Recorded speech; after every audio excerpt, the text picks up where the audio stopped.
I'm very happy to admit that Lars von Trier, the Danish filmmaker, one of the founders of Dogma, is a provocative filmmaker. And with various levels of enthusiasm, I've gone along with him. He is challenging, to say the least. And that challenge is writ large in his latest film, The House That Jack Built, which stars Matt Dillon as a serial killer in America.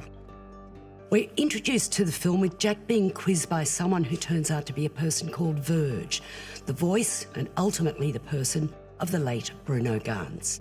Is he a shrink? Is he Jack's conscience? Jack recounts 5 random incidents of his killing spree, which ultimately amounts to 61, beginning with a roadside woman in need of help, Uma Thurman, who's almost talking him into being a serial killer. She pays the price. And then Jack seems to have a taste for slaughter. He's so inept, so lucky, so gormless in a way that he gets away with everything. The scenes of his killings are really confronting. Alternating with this is Glenn Gould playing piano, references to Goethe, references to Hitler and the Holocaust. What's von Trier doing here? During the film, I thought he was being an intellectual dilettante, doing that same old thing of exploiting the thing that you're supposedly damning. This rifle has the But capacity. at the same time, I know he doesn't do anything without deliberate intent.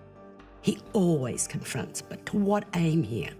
To shine a light on the more exploitative nature of serial killer films like The Silence of the Lambs and Seven.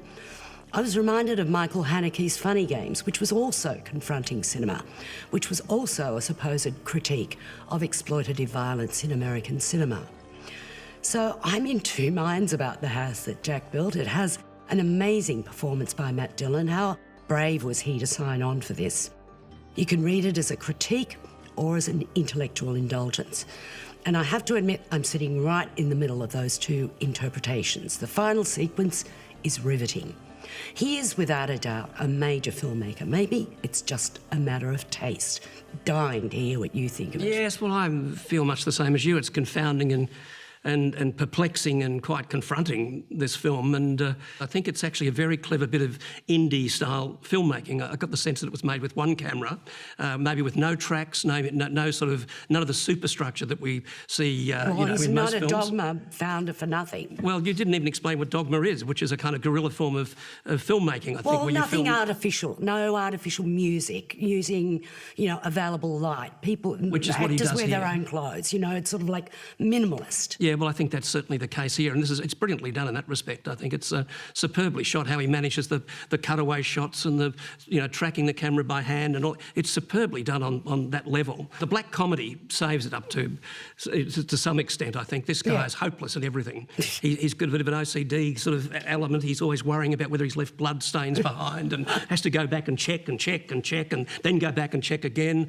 He has the wrong bullets in one major sequence, or a bullet where he's going to shoot some people through the head in a line of heads. In fact, it's a terrible, terrible sequence. I mean, it is. He's got the wrong bullet. But I so mean, that's actually very funny. I mean, there are very funny sequences amongst the blackness and the carnage, really, which kind of gives it a... And when he goes to get the right bullet, that's another funny sequence. That is quite funny. Well, that kind of makes it a different film, really. I don't. Many have written about this film already, obviously, and some see it as it being a kind of maybe satirical comment by him on the misogyny with which he's been charged constantly throughout his career, that this film is his own homage, as it were, to his own sensibility. He is depressive. He's never been to America. A lot of America. Yeah, this is set in America. So well, he's set a number of films in America, and it really seems to get up the nose of a lot of American critics that he's sort of like, taking over their country to set his films in, and he knows nothing about it. But look, I have a fondness for him. I think he's an extremely vulnerable creature in a lot of ways. Chronic depressive, can't travel. He's troubled. Does he need to foist his depressiveness on us, though, even in a satirical way? You sit through this film and it is long, and in fact, it's so dense that you really do want to see it again. But you almost see it again. It's 3 days long, this film. I mean, you really couldn't sit through it again. Grit your teeth, but it's so dense with the references that he makes. Look, I'm going to be really generous and give it 4 stars because I believe in him. So I'll give it 4 too, because it was absolutely fascinating. Good on you. And I'm not alone. bewildering, monotonous at times, but absolutely and utterly fascinating as a piece of craft. So 4 for me too. Mind if I take a look in the van, please, sir? I'd be a bad guy if I said no. Some people claim that the atrocities we commit in our fiction are those inner desires which we cannot commit in our controlled civilization. So they are expressed instead through our art. I don't agree. I believe heaven and hell are one and the same. The soul belongs to heaven and the body to hell. When I think about all the things I've done in my life without in any way resulting in punishment,